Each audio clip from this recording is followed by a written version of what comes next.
Alright, in this video we're going to be taking a look at how to take an image and convert it into a 3D model utilizing Inkscape and your slicer. Now this particular image is dead easy, and so I'm going to show you how to do it in just a couple of seconds here inside Inkscape. So let's go ahead and hit Control I. That will allow us to import some artwork here that we will find on our desktop, and this is the logo that we're going to be using. So there's our logo, and this one is a really good quality logo. So we're going to right click here and choose Trace Bitmap, and we will get what looks like this example here. So we're going to trace bitmap. There we go. And then we're in our brightness and cutoff, and we can adjust this slider to show more or less of the artwork. And so I think I'll be happy with that about there. And we'll just hit apply. And then this is our artwork. And then from there, what we're going to do is we're going to go ahead and hit the path and break apart. And what we want to do is we want to take these bits down here, and we'll go to path and combine. That'll combine all of our text, and then we'll take all the bits of our dog here and we'll choose path and combine. Now there's a little speck, a couple little specks right there actually.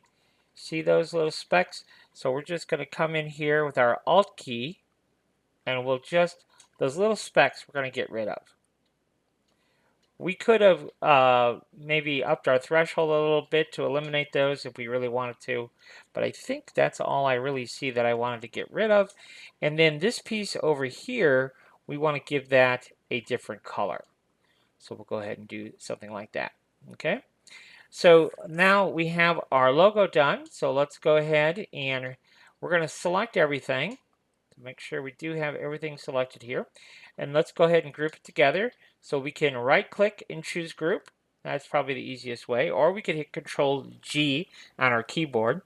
And now what I think we'll do is go ahead and resize it to our finished size, which in this case, I'm going to go with a 6-inch wide hype chain. Okay. And so now that is 6 inches wide. Now we're going to duplicate our group. And so we can right click and choose duplicate. That's probably the easiest way, or Control D on our keyboard. And then on the lower group, we're going to give it kind of a wild green color. So we just click on our green colored square here. And then we're going to add a path effect. So we'll go to path effects here. We'll do an offset path effect. And let's just type in a value here. I'm going to go with 4. See what that looks like. And yes, I think that will look lovely. So once we've added our path effect, we want to go to path and choose object to path. Let's go back over here to our layers palette here, and you can see we have a group here. I don't want my group, so we're going to right click and choose ungroup, and then you'll see we have lots of pieces here. So we're going to go to path and union. Now you see all these voids in the design here, those little gray areas. I want to get rid of those, so we're going to go to path and choose break apart. And now you can see all those are gone, and then we'll just go back to path and union again, and now we have this one solid piece. Okay, and that's what we need. Let's give it a different color so we can see this a little bit better. And for me, I want to just make this straight across the bottom here. So to do that, we're just going to hit R for rectangle, and we're just literally going to come in here and drag out a rectangle, and then we'll take that rectangle, shift click this little piece of magenta here, and I like to use keyboard shortcuts whenever I can. Union is Control plus, or you can go up here to path and union. Okay, so that takes care of that, and then finally we can just go ahead and ungroup our group there. Don't have to do that, but that's our artwork is now complete. So let's just go ahead and save that out. We'll save it out to Big Dog SVG, which we've already created previously, but that is how easy it is to create a proper SVG. If you have good artwork, which we did in this case, we can use Inkscape to create a proper SVG. All right, and so now that we have our proper SVG, we'll pop over to our slicer and show you how to make our hype chain and keychains if we want to. Okay, so here we are in Bambu Studio. This is my slicer of choice, but of course, what I'm about to show you here can be done really in just about any slicer currently on the market. So what we're going to do is import the artwork that we just created in Inkscape, Control I, and we'll go to our desktop and we'll type in the old big dog. So there's our big dog SVG right there. We'll go ahead and open her up. And to start with, we're going to go ahead and name our pieces. So I like to do this. You don't have to do this. So we have our back plate, what I call our back plate, and then we have our red, and then we have our left black, we'll call it, and then we'll have our dog, and then we will have our text. Okay, so what do we want to do? Well, our back plate, let's go ahead and make it 8. That's what I usually use for hype chains. And it needs to be the color of 1. We're going to do a white back on this one. And then for the red, obviously we're going to do red, so I'm going to hit my 2. And red, we're going to do 2 millimeters thick. And black, and dog, and text. We're just hitting the control key as we go down. Let's make those all 2. And we're going to make them all black. Okay, so that's what we have now. So now what we need to do is we need to take all of these pieces. Okay, so we're going to select our first one, shift click the last one, and we're going to put that in position. And we're going to put that in the Z position of what? Well, we have our back plate that's 8. All these pieces are 2. 2 divided by 2 is 1. 1 plus 8 is 9. Clear as mud? 9. See there? Ta-da! Look at there. It's that dead simple. You have it raised, and you have a black outline. Look at how lovely that is. Okay, so we're going to do two hype chain setups. First one being the old Cuban, which will be perfect for this example. So how do we do Cuban? Control I. We'll head to our desktop here and just type in Cuban. This file I downloaded off of MakerWorld, so you can find it on MakerWorld. So there's Cuban. Let's go ahead and do Cuban in white. That should look lovely. Now we will have to find a spot for our perch tower. We'll get back to that. But we're going to move this up. So we'll hit move, and we'll just position this a little bit like so. That's about as up as we can go, and then our perch tower can go anywhere. Okay, so our first option's done here. Let's go ahead and add another build plate. So we're going to go ahead and copy and paste to the new build plate. And the only thing that's left to do on this one to get it to print is we need to combine these two assemblies. So we select this one, shift control the Cuban, and then right click and merge.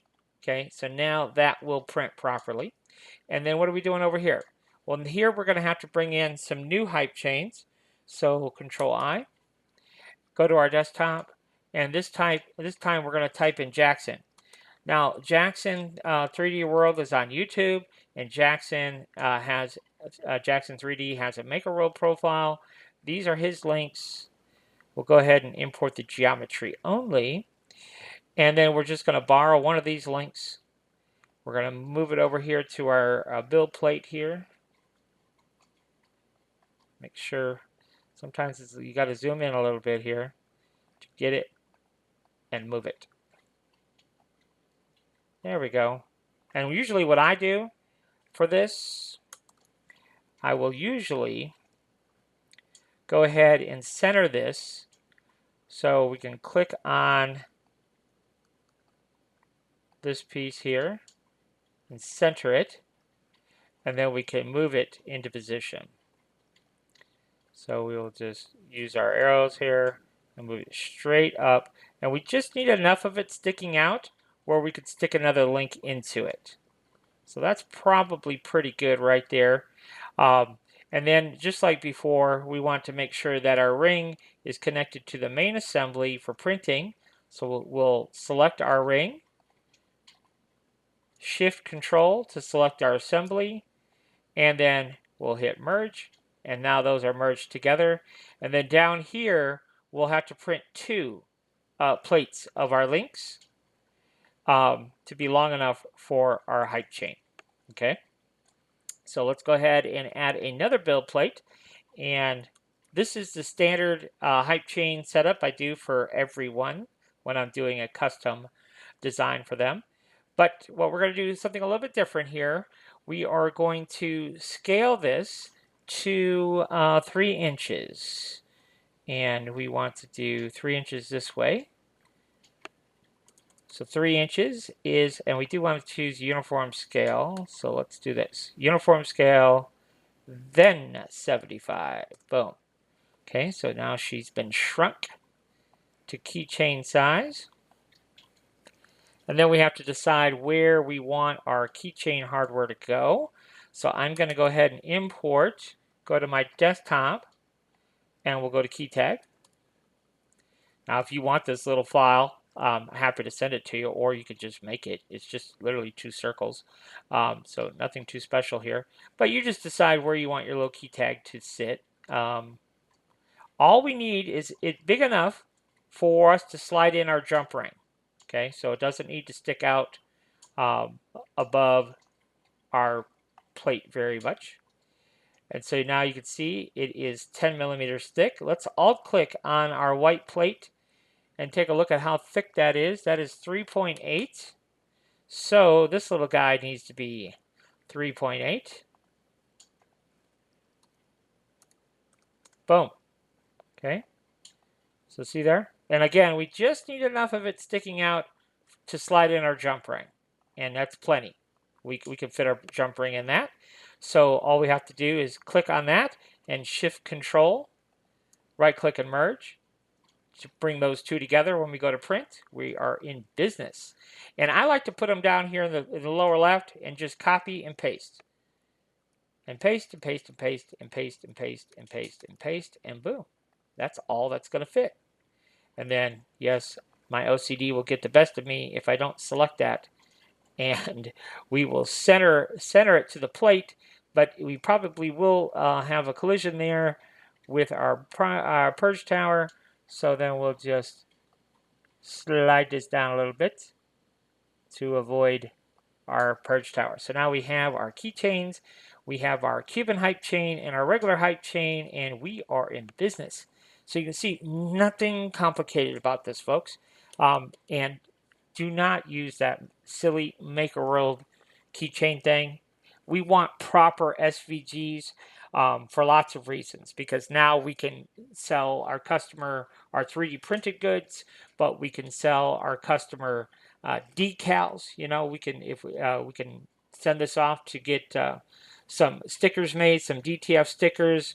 We could just do all kinds of things with the proper SVG. We make shirts, we can make hats, we could do everything, but we got to have a proper SVG. So to me, I don't think it makes any sense to use that make-a-world keychain maker thingy-majiggy because it is so dead easy. With proper artwork like we had to begin with, it's so dead easy to use InkScape and, in this case, Bambu. But if we could do the same thing if we were using Prusa or Kira or Orca or whatever slicer you're using, it works in a very similar way, and it's very, very simple and easy. If you just understand how to use your slicer, how to use InkScape, really, it's really not hard at all. So hopefully that helps you out. So until next time, thanks for watching.